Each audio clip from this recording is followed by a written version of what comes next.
What is going on, guys? We're back with another bagged car. This time is a bagged Hellcat on our own Dreworkz struts.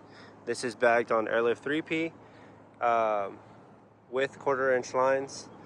As you see, this thing sits on the ground, and then it has a pretty good ride height, and also air up high all the way is pretty close to how it is from the factory. This thing came out pretty sick. The owner of the vehicle actually did a full,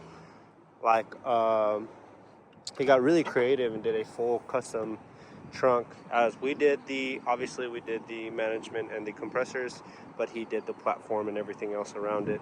As you can see, there's our tank, and everything came out really nice. This just came together really good. And then we added an actual fitting to where you can add like adapters, like if you wanted to check your tire pressure, or I mean, pretty much anything. You know, there's no limit when it comes to what you want to add to that. But yeah, this is on our Dreworkz struts, aired out. I need to buy another tripod so I can start showing the air up and air out heights, but we'll try to do that anyways.